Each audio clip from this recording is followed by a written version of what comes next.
और उनके काम करने के तरीके को समझते हुए अभी से उनकी आगे की सारी तैयारी होगी कि कल से ये काम जो है कैसे शुरू हो रहा है, सरकार कैसे चलेगी। एकदम सौरभ, और मंत्रियों को आज ही जब उन्होंने सुबह कहा तो इस बात को लेकर ये कह दिया कि बस तुरंत काम शुरू करना है और टास्क कल से ही मिलना शुरू हो जाएगा। जैसे पोर्टफोलियो एलोकेशन होगा उसके बाद आप देखेंगे कि धड़ाधड़ कैसे टास्क दिया जा रहा है। एक चीज़ देखने वाली बात होगी कि जिस प्रकार से चेहरों को लेकर, बड़े चेहरों को लेकर उन्होंने कंटिन्यूटी रखा है, क्या पोर्टफोलियो में भी उस तरह की कंटिन्यूटी रख रहे हैं? क्योंकि बहुत सारे प्रोजेक्ट्स ऐसे हैं जो कि जो भी मंत्री संबंधित मंत्रालय में उसे हैंडल कर रहे हैं, समझा जा सकता है कि वो एक टारगेट अचीव करने की दिशा में हैं।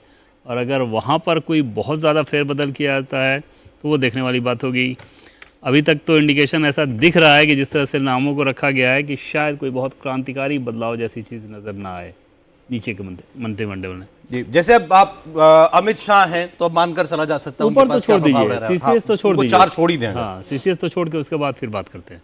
तो नितिन गडकरी सबसे पहला नाम नजर आता है। जैसे मान लीजिए सरफेस ट्रांसपोर्ट मिनिस्ट्री में अगर वहाँ से उनको चेंज किया जाए तो थोड़ी हैरानी होगी कि ये क्या, इतना कुछ वो अचीव कर रहे हैं इस दिशा में, इतनी एक्सपर्टाइज है, इतना अनुभव हो गया है आपका, और कोई फायदा नहीं कि मतलब आप उनको दूसरा विभाग, हाँ, ये सिर्फ देने के लिए चेंज कर देना, वो थोड़ी हैरानी होगी।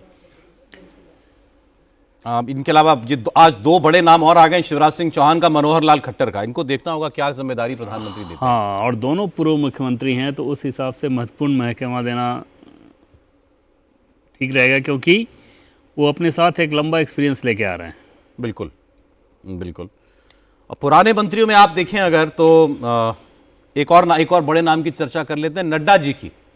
हाँ, नड्डा जी जैसे पिछली बार स्वास्थ्य मंत्री थे, इस बार देखना होगा कि क्या उनको स्वास्थ्य दिया जा रहा है या इस तरह का एटलीस्ट बहुत, जैसे सीसीएस वाला मंत्रालय तो नहीं है उनके पास, लेकिन एक महत्वपूर्ण मंत्रालय ज़रूर दिया जाएगा। ऐसा नहीं होगा कि बीजेपी के राष्ट्रीय अध्यक्ष के बाद अब यहाँ पे वो आ रहे हैं मंत्री बन के, कोई ऐसा महकमा दे दिया जाए जिसमें काम करने की बहुत गुंजाइश ना हो, या छोटा मंत्रालय जिसे कहते हैं कम बजट वाला मंत्रालय, ऐसा नहीं होगा।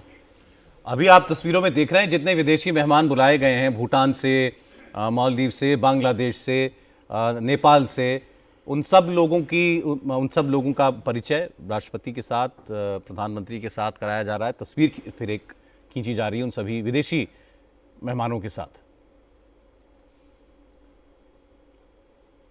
भारत के सभी पड़ोसी देश पाकिस्तान को छोड़कर आपको इस मतलब निकट पड़ोसी देश इस तस्वीर में दिखाई दे रहे हैं, उन देशों के राष्ट्राध्यक्ष। ये परंपरा भी नरेंद्र मोदी ने ही शुरू की। बिल्कुल, 14, 19 सार्क, फिर बिम्स्टेक, अलग अलग में एक बार में सार्क वालों को बुलाया, 14 में फिर बिम्स्टेक वालों को बुलाया, उस समय 2024 में फिर से 7 अलग अलग देशों। और ये देखें सौरभ, तो इन देशों के लिए भी एक बेहतरीन अवसर इस रूप में होता है कि जो नई सरकार आ गई फिर से 5 साल के लिए, वही सरकार है लेकिन वो अगर आ गई फिर से, तो आप आकर रिश्तों को के अंदर एक गर्माहट लाते हैं। ख़ासतौर पे भारत बांग्लादेश के रिश्ते की बात करें तो वो तो बहुत ही अलग ऊंचाई पे जाता है। और बांग्लादेश जिस प्रकार से ग्रोथ कर रहा है, उसकी सक्सेस स्टोरी अपने आप में चर्चा का विषय है साउथ ईस्ट एशिया में।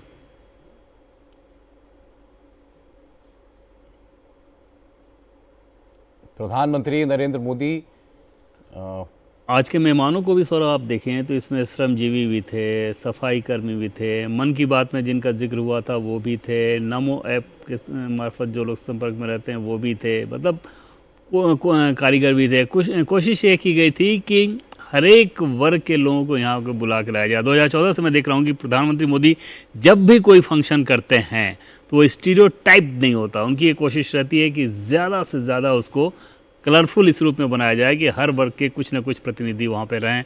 और आज उन लोगों के लिए 5 मंत्रियों के यहाँ एक हाई टी का अरेंजमेंट भी किया गया था और उसके बाद वहाँ से वो लोग यहाँ आए हुए हैं। देखिए आज के नायक हैं, हीरो हैं वो, और मंच छोड़ने वाले सबसे आखिर में उन्होंने मंच छोड़ा। जो भी मतलब क्योंकि लोग तो सामने से उठकर पहले जाना शुरू करे होंगे, लेकिन तब भी बिल्कुल लोग उनका नाम पुकार रहे होंगे, मोदी के नारे लग रहे होंगे, खड़े रहे। बहरहाल आप देखिए यहां से नरेंद्र मोदी की तीसरी सरकार की रफ्तार और तेवर कैसे होते हैं, ये आपको कल से ही पता चलना शुरू हो जाएगा। पहले विभाग सामने आएंगे, देखना होगा कि जितने मंत्री रिपीट किए गए उनके विभाग बदले जाते हैं या नहीं।